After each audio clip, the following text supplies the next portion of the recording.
आसिका समवाय चीनी कारखाना मुख्य फाटक आगे शताधिक अस्थायी कर्मचारी माने 3 दफा दाबी नहीं धारणा बसुंट।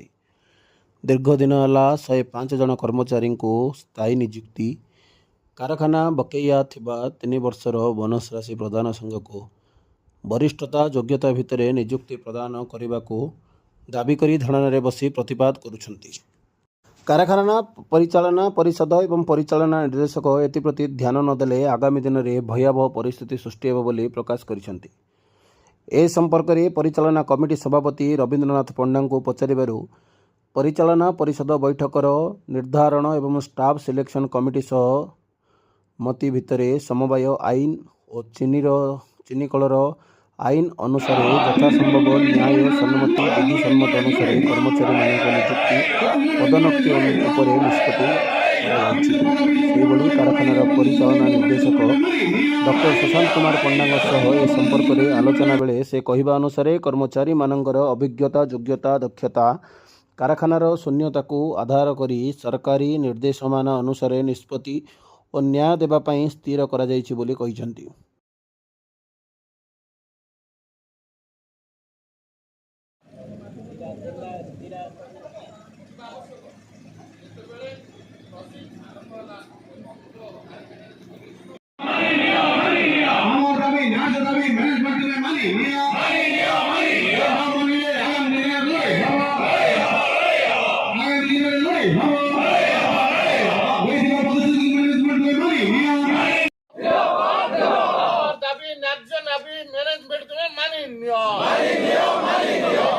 प्रतिश्रुति एमडी महोदय तुम्हें मानिन्य दाबी न्याय्य दाबी सरकार तुम्हें मानिन्य कमिटी गठन करथिले एवं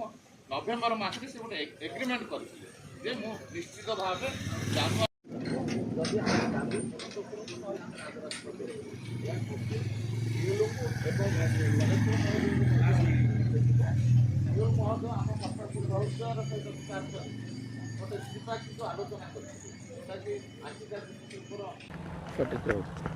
सर परिचय प्रदीप सेठी एआईटीसी गंजाम जिला संपादक। कौन सर माने जो चीनी शिल्पर जो माने धारणा बस देखो आसिका चीनी शिल्प संघ एआईटीसी सहित सहबंधित ये बहुत दिन धरी आसिका चीनी शिल्प प्रतिष्ठा एआईटीसी सहित एम कार्यक्रम कर शुणिले आश्चर्य हे।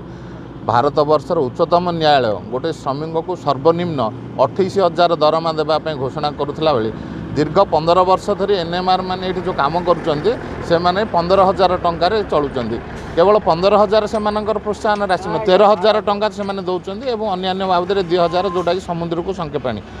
बहु दाबी आंदोलन फल गत वर्ष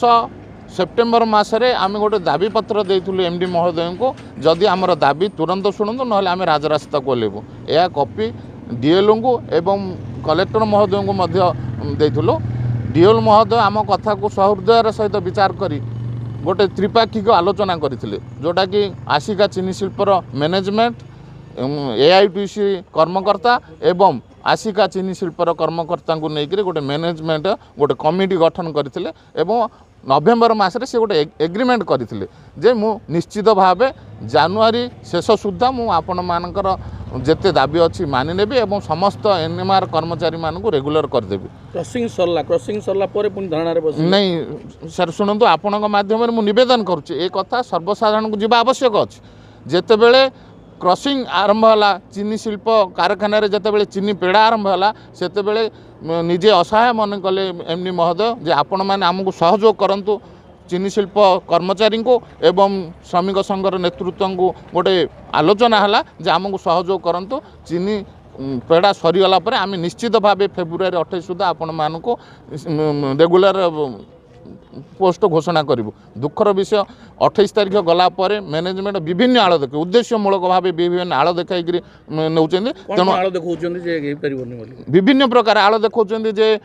आमर वर्तमान व्यवसाय हो टेंडर हम कम होगापी आमको समय दरकार तेणु आमको किसी दिन समय दियो जोटा कि दीर्घ जानुआरी जून मस ठार आज पर्यंत आड़ देखे देखी आसिले तेणु गणतांत्रिक पद्धति आम आज शांतिपूर्ण भाव धारणा देचु। जदि मैनेजमेंट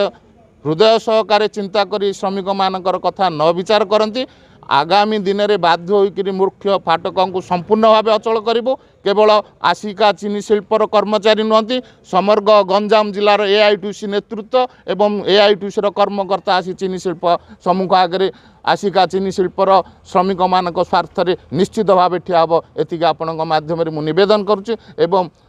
MD महोदय को अनुरोध करुच्ची तुरंत यथाशीघ्र आपण देइथिया प्रतिश्रुति पालन करंतु। सर परिचय सर मो ना हूँ कैलाश चंद्र पट्टनायक मु जड़े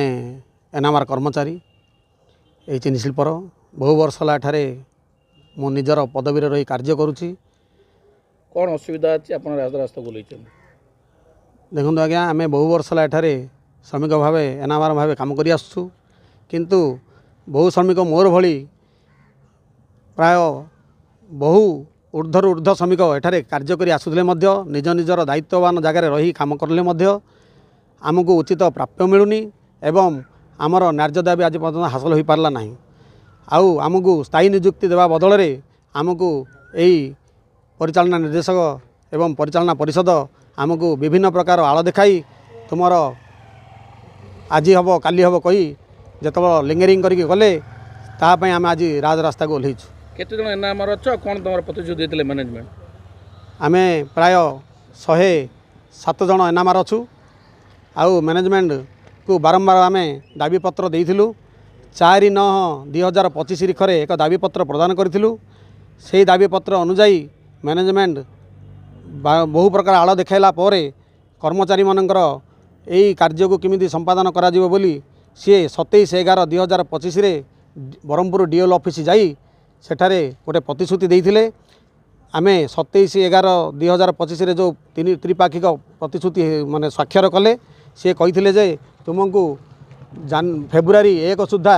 तुमको आमे स्थायी नियुक्ति पत्र प्रक्रिया आरंभ करूँ एवं तुमको प्रदान भी करूँ किंतु ता आज पर्यंत हो पारला नहीं। पुणी थे 28/1 चीनी कारखाना चलवा अवस्था जो आसला पुणी 28/1 पुणी गोटे प्रतिश्रुति दे स्वाक्षर कले GAD नंबर 2477 रे गोटे प्रदान कले दाबीपत्र आमको देले गोटे लिखित प्रतिश्रुति देले जे तुमको आउ गोटे फैक्ट्री क्रॉसिंग सीजन सरला परे तुमको आमे स्थायी नियुक्ति प्रदान करूँ किंतु ताहा मध्य हो पारला नहीं। कौन अभी तुम चाहूँ जब ना कौन कर सी देइथिबा प्रतिश्रुति को जदि सी न मानती एवं जहाँ तांकर लिखित प्रतिश्रुति जो देइथिले के फॉर्म जो साइन होता त्रिपाक्षिक एवं परिचालना परिषदर जो मैनेजमेंट समस्ते बसी आम प्रति जो विचार करथिले ताहा जदि न कार्यकारी से करेंगे बोले ताहा आमे आगामी दिन में यहीपरी लड़ई धारणा चलो किंतु मले मरबू पछे श्रमिक माने छाड़ू ना। एवं आमर 3 गोटी दाबी थिला गोटे दाबी है एनामार मानू स्थायी नियुक्ति द्वितीय दाबी है 4 वर्षर रही बकेया इनसेंटिव बोनस एवं तृतीय दाबी है बहु वर्ष है जो कर्मचारी मैंने काम कर आसुँच पदोन्नति देवा ताहा आज सुधा मैनेजमेंट करूना सब खाम खियाली भाव या विभिन्न प्रकार आड़ देखाई ताकू दिन को दिन लिंगरिंग कर चलुँच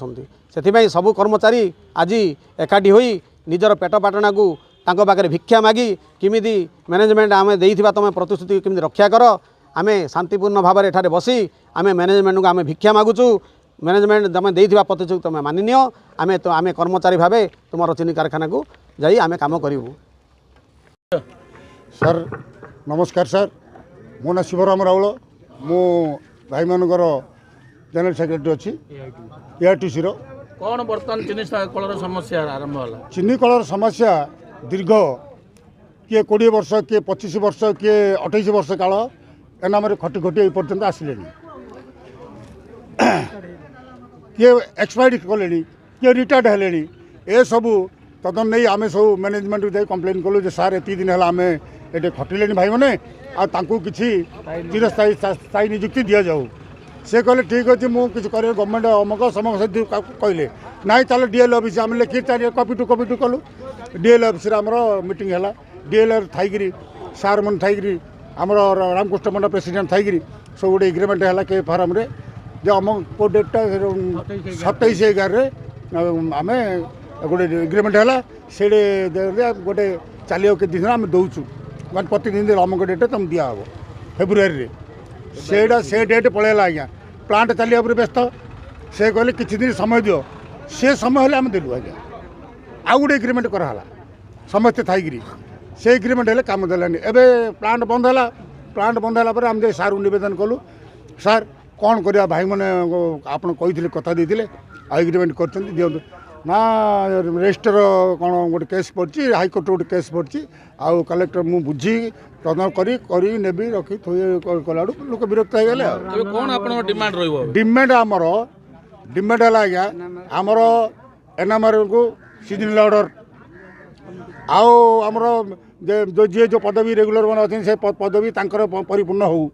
ହଁ ଆଉ ଆମର ବକେୟା 3 ବର୍ଷର ଇନସେଣ୍ଟ ଅଛି ସେଇଟା ଆମକୁ ଦିଆଯାଉ ଏ 3ଟା ଜିନିଷ ଆମକୁ ଟାର୍ଗେଟ୍ କରିକି ନଦେଲେ କ'ଣ କରିବେ ଆପଣ? ନଦେଲେ ଆମେ ଏଠି ଆନ୍ଦୋଳନ କରିବୁ ଏଇଠି ଅନିର୍ଦ୍ଦିଷ୍ଟ କାଳ ଆନ୍ଦୋଳନ ହେବ ଏଇଠି ମରିଯାଆନ୍ତୁ ସମସ୍ତେ ଆନ୍ଦୋଳନ କରି ମରିଯାଆନ୍ତୁ ଆତ୍ମହତ୍ୟା ଆମେ ତ ମରିଯିବୁ ଆଉ ନା ଆଉ ଉପାୟ ନାହିଁ ଆଜ୍ଞା ବୁଢ଼ା ବାପା ମା ମାନେ ସବୁ ଘରେ ଅଛନ୍ତି 100x5 ଗୋଟେ ପରିବାର ଆଜ୍ଞା 100x5 ଏତିକି ପରିବାର ହାହାକାର ହେଉଛନ୍ତି ଏଥିପାଇଁ ଦାୟୀ ଆଜ୍ଞା 10,000 ଟଙ୍କା 12,000 ଟଙ୍କା ମାନେ ଆଜିକାଲି ଯେଉଁ ରେଟ୍ ଚାଲିଛି ବଞ୍ଚିପାରିବେ ସାର୍ ନାଇଁ ତେଣୁକରି ମୋର ନିବେଦନ ଆମେ ସମସ୍ତଙ୍କୁ ନିବେଦନ କରୁଛୁ ଏଇ ଦୁଃଖର ଦୁଃଖ ବୁଝନ୍ତୁ। ସାର୍ ପରିଚୟ? रवींद्र पंडा आसिका समवाय चीनी शिल्प लिमिटेडर सभापति अच्छे। ସାର୍ କ'ଣ ସାର୍ ବର୍ତ୍ତମାନ ଫାଟକ ଆଗରେ କର୍ମଚାରୀ ମାନେ 3 ଦଫା ଦାବି ନେଇ ବସିଛନ୍ତି କ'ଣ ଆପଣଙ୍କର ସେ ଭିତରେ ମତ? ନାଇଁ कर्मचारी मानकर पूर्व बहुत समस्या थिला मोर परिचालन परिषद निर्वाचित हो आम आसवा पर आम कर्मचारी मानकर बहुविध हित साधन विभिन्न प्रकार पदक्षेप नहींचु एवं आपण शुणी आश्चर्य हे 2016 मसीह आपणकर बोनस इनिशिएटिव से माने पाई नथिले आमे ताको देइचु इनिशिएटिव देइचु एवं किछि सीजनल कर्मचारी को रेगुलर करचु एवं आपण आहुरी बड़ कथा गोटे एठी सर्विस बुक नथिला आमे परिचालन परिषद आसीबा परे रेगुलर एम्प्लॉय मानकर सर्विस बुक आमे ओपन कलु 1963 मसीहार चीनी शिल्प एठी नथिपत्र को उपयुक्त भाव प्रस्तुत करा जायनि अतीत एवं विभिन्न प्रकार नीति नियम उल्लंघन होकर बहुत काम आ भितर होता आगु एवं ताकू आम सजाड़ियारे बहुत समय जाऊँचे एवं आपण मैंने जानिथिबे समवाय चीनी शिल्प आमर विभिन्न प्रकार माली मकदमार सम्मुखीन होची 116 रु ऊर्ध्व case high court labour court district court एवं आमर आस्का कोर्ट सबुथिरे मकदमार विचाराधीन रही ये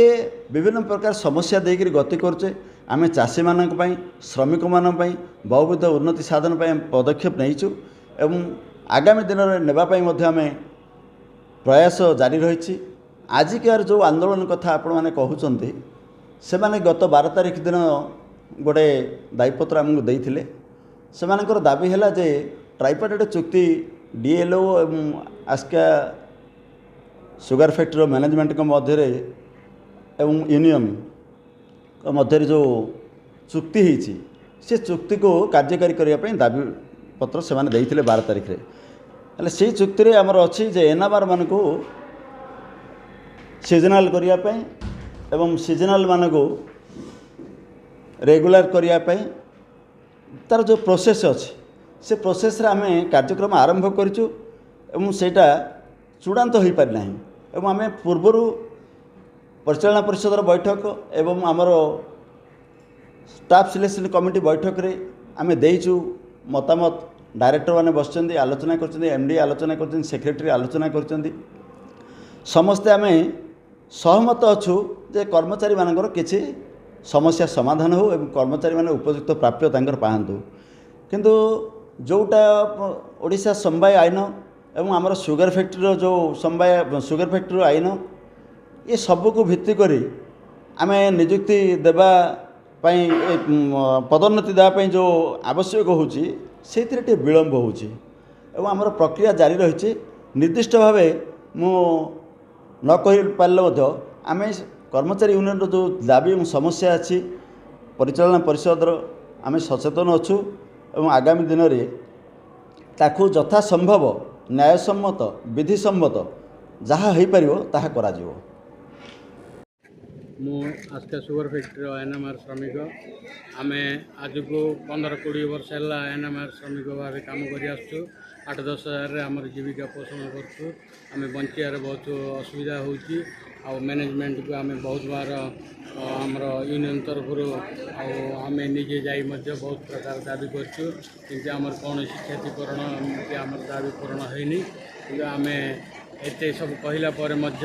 ମ୍ୟାନେଜମେଣ୍ଟ କୌଣସି ରାସ୍ତା ବାହାର କରିନାହାନ୍ତି। ତାପରେ ଆମର ୟୁନିୟନ୍ ତରଫରୁ ଆମେ ଯାଇଥିଲୁ ଡିଏଲ୍ସି ପାଖକୁ। ଡିଏଲ୍ସି କହିଲେ ମ୍ୟାନେଜମେଣ୍ଟ ଡାକି ଯାହାହେଲେ ଗୋଟେ ନିର୍ଦ୍ଧାରଣ କରିବା ବୋଲି କହିଲେ। ସେ କହିବା ଉତ୍ତର ଆମେ ସେଠି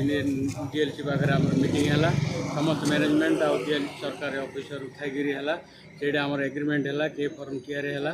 ଆଉ ନଭେମ୍ବର 27/11/2025 ଆମର ଏଇଟା କେ ଫର୍ମ ତିଆରି ହେଇଥିଲା। ଆଉ ଫେବୃଆରୀ ମାସ 2 ତାରିଖ ସୁଦ୍ଧା ତୁମକୁ ଯାହାହେଲେ ନିଷ୍ପତ୍ତି କରାହେବ ବୋଲି କହିଥିଲେ। ଆମେ ଫେବୃଆରୀ ମାସ 2 ତାରିଖରେ ଆମେ ପଚାରିବାରୁ କହିଲେ ଆଉ ସୁଗର ଫ୍ୟାକ୍ଟ୍ରି ଚାଲିବାକୁ ଆଉ 2-4 ଦିନ ଅଛି, ତୁମ ସୁଗର ଫ୍ୟାକ୍ଟ୍ରି ଚାଲୁ ହୋଇଯାଉ, ବନ୍ଦ ହେବା ପରେ ଫେବୃଆରୀ 28 ସୁଦ୍ଧା ତୁମର ଯାହାହେଲେ ନିଷ୍ପତ୍ତି କରିବା ବୋଲି କହିଲେ। ସେଥିପାଇଁ ଆମେ ମ୍ୟାନେଜମେଣ୍ଟକୁ ଅନୁରୋଧ କରିଥିଲୁ, ତାଙ୍କେ ଆମର କୌଣସି ସୁବିଧା କଲେ ନାହିଁ। ଆମର ୟୁନିୟନ୍ ତରଫରୁ ଆମେ ଦାବି କରିଛୁ, ଏନ୍ଏମ୍ଆର୍ ଶ୍ରମିକ ବହୁ ବର୍ଷ ଧରି କାମ କରିଥିଲେ, ତାଙ୍କର ଦାବି ପୂରଣ ହେଉ। ରେଗୁଲାର ଶ୍ରମିକଙ୍କର ପଦୋନ୍ନତି ହେଉ। ଆଉ ଆମର ବକେୟା ଥିବା ଇନସେଣ୍ଟିଭ୍ 4 ବର୍ଷର ସେଇଟା ଆମର ଦିଆଯାଉ। ଏଇ 3ଟା ଦାବି ନେଇକରି ଆମେ ଉପସ୍ଥାପନ କରିଛୁ ମ୍ୟାନେଜମେଣ୍ଟ ପାଖରେ। ଆଉ ଗୋଟେ କଥା କ'ଣ ଶୁଣିବା, ଷ୍ଟାଫିଂ ପ୍ୟାଟର୍ନ ହେଉଛି 502। এটা ভ্যাকেন্সি তো ବହୁତ ଅଛି। ଏବେ ଆମେ ରେଗୁଲାର ଏନ୍ଏମ୍ଆର୍ ସିଜନାଲ୍ ମିଶାଇକିରି ସବୁ 250-300 ଭିତରେ ହେବେ। ଆଉ 200 ପଦବୀ ଖାଲି ଅଛି, ସେଇଟା ମ୍ୟାନେଜମେଣ୍ଟ ଚାହିଁଲେ ପୂରଣ କରିବେ। ସାର୍ ଆଜି କର୍ମଚାରୀମାନେ ଗୋଟେ ଶତାଧିକ କର୍ମଚାରୀ ଫାଟକ ଆଗରେ ଧାରଣା ଦେଇଛନ୍ତି 3 ଦଫା ଦାବି ନେଇକି, କ'ଣ ସାର୍ ସେ ସବୁ? ଏଠି ଆମର ଆସ୍କା କୋଅପରେଟିଭ୍ ସୁଗର ଇଣ୍ଡଷ୍ଟ୍ରିରେ 3ଟା କ୍ୟାଟେଗୋରୀର ୱାର୍କର ଅଛନ୍ତି। ଗୋଟେ ହେଲା ରେଗୁଲାର, ଆଉ ସିଜନାଲ୍, ଆଉ ଏନ୍ଏମ୍ଆର୍। ଏନ୍ଏମ୍ଆର୍ କର୍ମଚାରୀମାନେ ଦାବି କରୁଛନ୍ତି ଯେ ସେମାନଙ୍କୁ ସିଜନାଲ୍ ବା ରେଗୁଲାର କରାଯାଉ ବୋଲି। ସେଇ ଦାବି ନେଇକି ସେମାନେ ଆଜି ଷ୍ଟ୍ରାଇକ୍ କରୁଛନ୍ତି। ଏହି ବିଷୟରେ ଅତୀତରେ ଆମର ତାଙ୍କ ସହିତ ତାଙ୍କର ୟୁନିୟନ୍ ସହିତ ଆଲୋଚନା କରାଯାଇଛି ଏବଂ କରାଯାଇକି ଆମେ ଲେବର ଡିପାର୍ଟମେଣ୍ଟଙ୍କ ସହିତ ସେମାନେ ବି ଡାକିଥିଲେ। ଲେବର ଡିପାର୍ଟମେଣ୍ଟ ତାଙ୍କ ସହିତ ଆମେ ଆଲୋଚନା କରିଥିଲୁ ଏବଂ ସେଠି ନିଷ୍ପତ୍ତି ବି ହେଇଥିଲା ଯେ ଏଇ ଯେଉଁ ଆମର ଏନ୍ଏମ୍ଆର୍ ଅଛନ୍ତି ସେମାନଙ୍କର ଏଲିଜିବିଲିଟି,